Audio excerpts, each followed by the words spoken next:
Pep Guardiola leaving Manchester City, the exit supposedly confirmed and the agreement in principle done. Plus, we saw the big lawsuit between Manchester City, the Premier League and its founding members over the associated party transaction rules. City won that case. They won 2 of the 25 claims against that rule, but they are now unhappy. They have now put together a very strongly worded letter to all other 19 clubs in the English Premier League demanding that the rule isn't amended, as the Premier League are trying to have voted in, but the whole rule, not just elements that were found unlawful, the whole entire thing are abolished. It is civil warfare in the Premier League. As ever, I want your thoughts. I want your opinions in the comments section below, and make sure the like button has been smashed. Now, the big headline surrounding this today from the Times, the Daily Mail, is that Manchester City versus the Premier League war escalates. Man City send a new letter to the clubs and to the FA, blasting the proposed changes to the sponsorship rules, urging no vote. The Premier League, in return, has slammed City in an explosive 11-page letter accusing them of repeated and baseless assertions. This is really starting to kick off. A lot of us felt that the adjudication, the elements of the APT rules were unlawful. We all read the report. We've all seen the statements that essentially the majority of the rule was okay. The tribunal decided that there was a necessity and a need for it to be in place, but they had to loosen some of its restrictions and assessments and had to change elements of the rule for it to be lawful.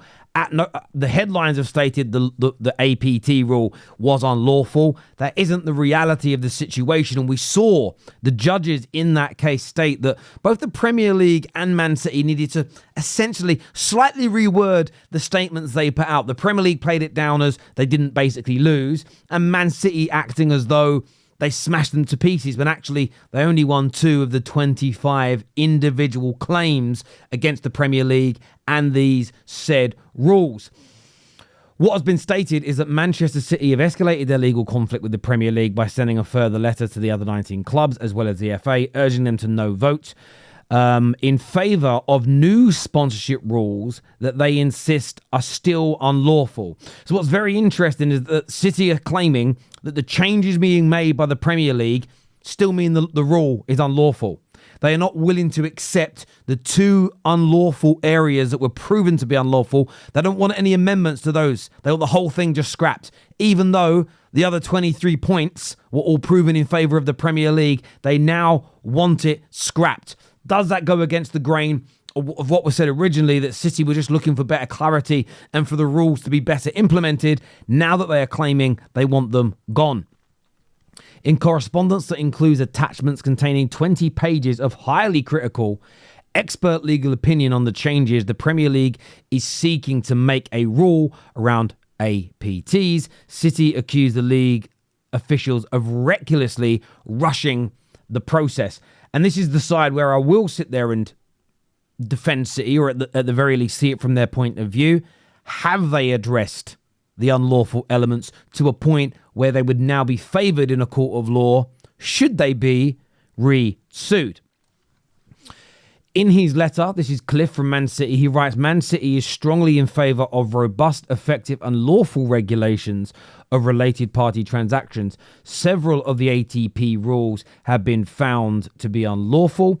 The legal effect of this, we say that the APT regime is void, and importantly, the previous RPT, related party transactions regime, that the APT superseded remains in force until the new regime is agreed. So people need to read these articles. City are still looking for some type of checks and balances. So there are accusations, and I know that some City fans will already be in the comments angry at me for talking about this. I don't really understand it. I believe I'm being balanced here. City, according to their letter, are not asking, for there to be absolutely no rules and no laws whatsoever. There are suggestions that they want APT gone so they can put through billion-pound grass sponsorships. That doesn't appear to be the full truth of the matter the more you read. In the meantime, common sense dictates that the Premier League should not rush into passing amendments, particularly ones which entail material legal risk, until the Premier League knows the outcome of the tribunal. It is important that a new regime is grounded in rules that are fair, considered, and legal. Our strong desire is to avoid any future costly legal disputes on the issue, and so it is critical that the Premier League gets it right this time around. Essentially, the Premier League, they're being threatened by Man City with another big and expensive legal case, should they feel that these amendments are unlawful. Cliff says that there are three key issues to consider, with the first being that the proposal rules are unlawful. And again, this is where I take slight issue, is that what I remember reading, and maybe some of you have interpreted it differently, and this is up for us to have conversations about, but APT as an entirety of his regime was not deemed to be unlawful. There were elements of it that were. The Premier League now believe they've addressed them, and the amendments are going to make everything lawful. Remember, the other 23 claims were all proven lawful. So that is where the dispute really comes in. He says the Premier League's response to this claim does not ally our fundamental concerns that the process are not legal. So look, really big ramifications here. But how do you see it? Do you think City here are just trying to get the rule abolished so they can pump more money through? I've seen some people suggest that City may be panicking about the 115 and they need these rules gone so that if they're indeed punished and fined and deducted points, that they can generate even bigger money than they did before legally, so they can continue to operate at this level. That, of course, is just a fan theory and a rival fan theory. And then there are City fans out there that believe that City are doing the absolute right thing, the absolute correct thing. If the law or the rule is unlawful or elements of it are unlawful, City should be fighting, and they should have partners alongside them in the Premier League fighting with them to ensure that the rules, the laws that govern our game are correct. And I have to agree with that element. I have to agree that Manchester City and every single club should be ensuring that the rules that they are abiding by are lawful. This is absolutely correct as well. But how do you see it based on this article from the Times? I'd love your thoughts, feelings, and opinions on that. Finally, according to the Football Insider, Pep Guardiola has reached an agreement in principle over a one-year extension at Manchester City. And although people will say, Terry, but you said it's confirmed that he is leaving. You've said that it's been agreed in principle that he's leaving. That's what a one-year extension is, in my opinion. It's one extra year. Why is he committing to one extra year if he's not going to leave at the end of it? It doesn't make sense.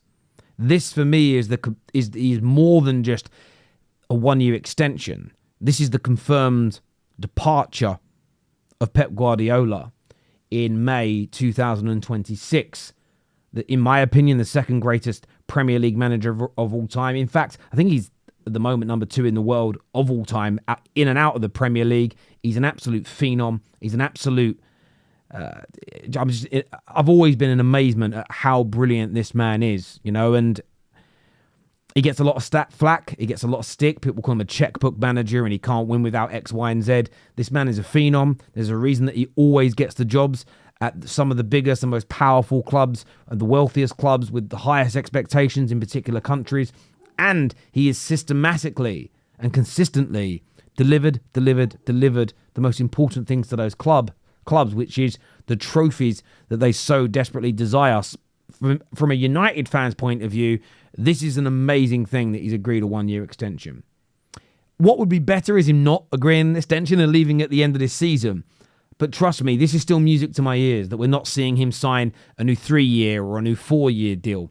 Because there is no other manager, in my opinion, in the world right now that is of this man's level. And we have no idea if anybody else is going to get to his level in the next 10, 15, 20 years. We could go for a period where nobody is that good, that dominant. Potentially. So him not being one of my biggest rivals is absolutely brilliant news. And I'm not going to lie, I'm kind of happy about it. I am happy about it. I know City fans won't be. They get one more year, though, and it was never going to last forever. But I want to get your thoughts, your feelings, and your opinions on that. More reports, further reports that the 1 year extension is being done. But essentially, that is still, in my opinion, confirming his exit from the football club. As ever, people, hit the like button for us. Make sure you are subscribing to the Football Terrace. Take care. Goodbye. God bless. And I'll see you all again soon. Peace.